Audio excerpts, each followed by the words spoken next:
Is it recording right now? Yeah. All right.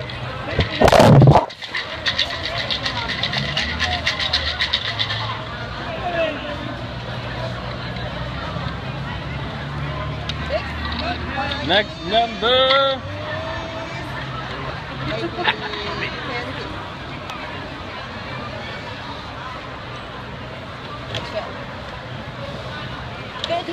All right, next number is number 13. Ooh, 13. Auntie, don't run, Auntie. Come forward. Number 13.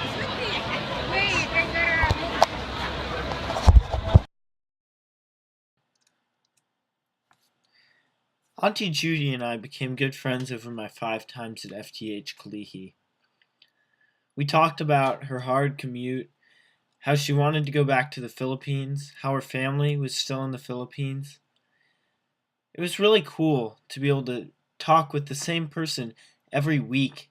And on the last time I was there, she even tried to give me $20, which was like insanely surprising considering, she's here at the food drive and you'd want her to spend the money on food. But it was just such a nice offering, just of friendship. And so that was a really cool experience to have, just getting to know Auntie Judy.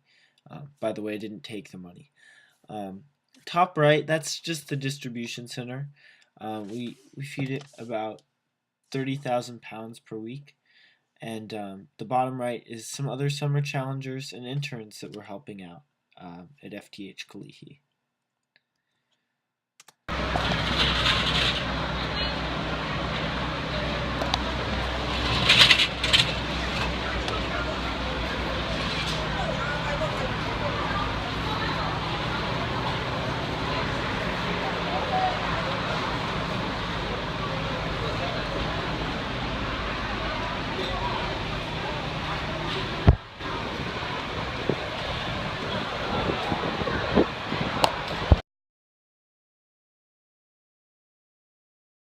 Choice because he's So STN does the feeding by teaming up with choice Hawaii because Food he's Bank given us artists to provide free will. 31,000 pounds given of us food. free will. 21 He people doesn't want us to Hi, James. become Hi. slaves. After all, we We're filming each other. freed Yeah. the people of Israel from slavery. Surfing the Nations believes in making a difference through relationships. Amen. Okay, So we we're spend gonna much of our time at have 5 getting to know the aunties and uncles that come to FTH. My responsibilities and who I got to know. So during FTH, my responsibilities really varied. 1 week I passed out bread, 2 weeks I passed out cans, 1 week I called out numbers, but every week I helped unload the trucks from various food banks. We usually had about 4 trucks, and in between each truck load, we would go out and get to build relationships with the aunties and uncles at FTH.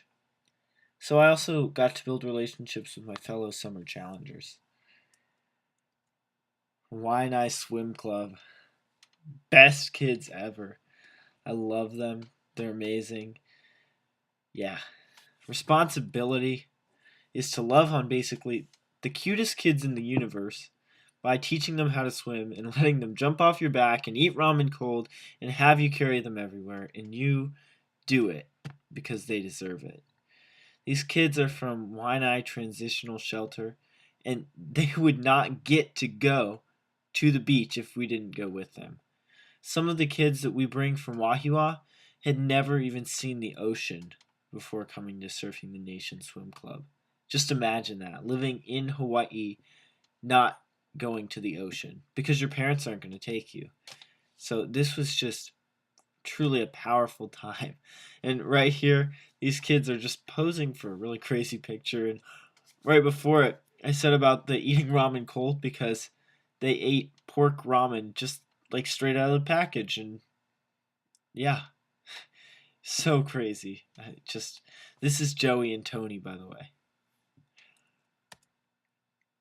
Captain Jeff's boat. That was my first day there, and that sure was interesting. We salvaged a boat. Captain Jeff was planning on building a school boat to take schools and church groups out on field trips to learn about the ocean and to learn about sailing. And just, for churches especially, that they could have a time of fellowship and, just a cool church youth group sort of activity. My responsibility was to remove screws from a roof, carry ropes, and just help out salvaging the boat. Um, Being on the roof was interesting. It was about to fall down. So that was fun. And this picture right here is with the other people in the summer challenge that were there that first day. It was kind of an optional thing, only for people that were already there. Now, other fun stuff included sleeping on the same beach as this Hawaiian monk seal, which was pretty crazy. I mean, it wasn't there when I fell asleep, but when I woke up about 20, 30 feet away, huge Hawaiian monk seal. It was just amazing. Iolani Palace. That was just really, really cool and really heartbreaking to know the story of Queen Liliuokalani, who just was imprisoned when the Hawaiian monarchy was overthrown. And it's just really good to learn about the culture and the past and history of Hawaii. So that was very cool. This amazing ohana. Oh man, it was awesome. So all the guys, we roomed together in a 14 people in a 2-bedroom apartment with 1 bathroom and a tiny kitchen.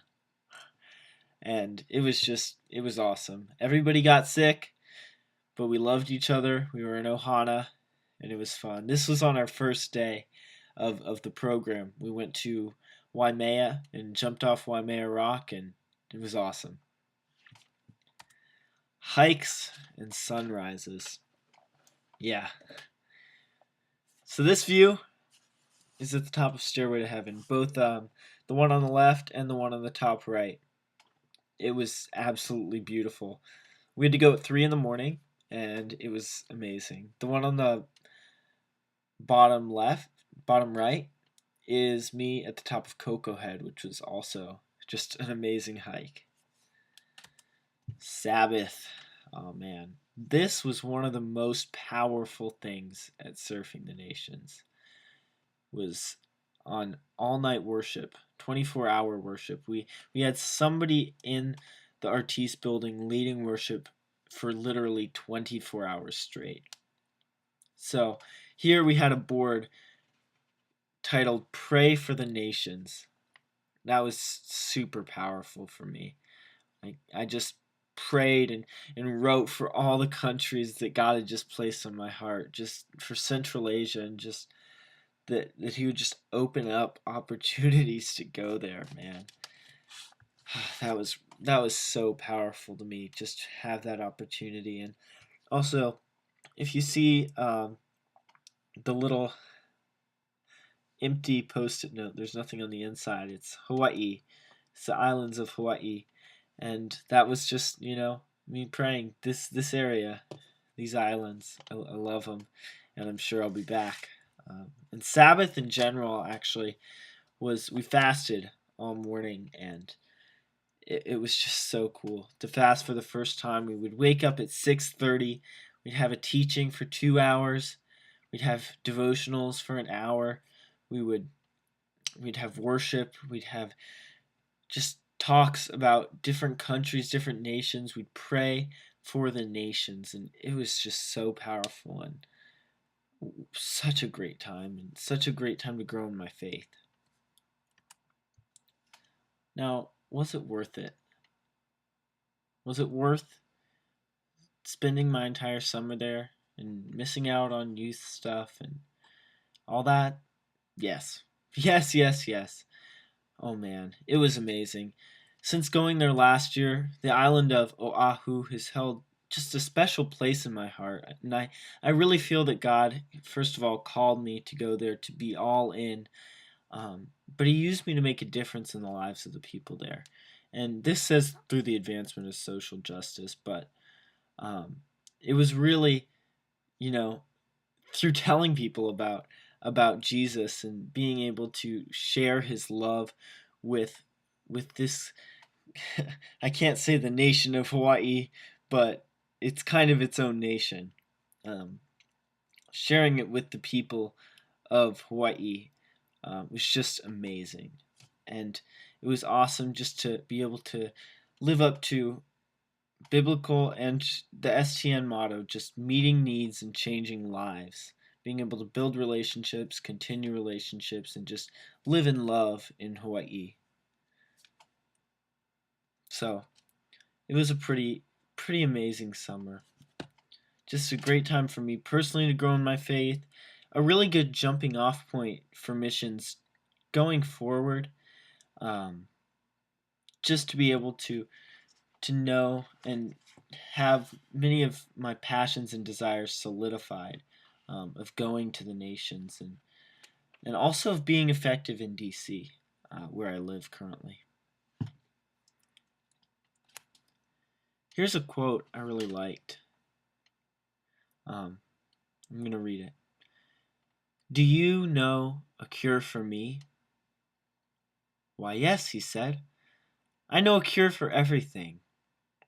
Salt water." "Salt water?" I asked him. "Yes," he said. "In one way or another. Sweat, tears, or the salt sea." Karen Blixen. This summer was just a little bit of all three. Thanks so much for listening.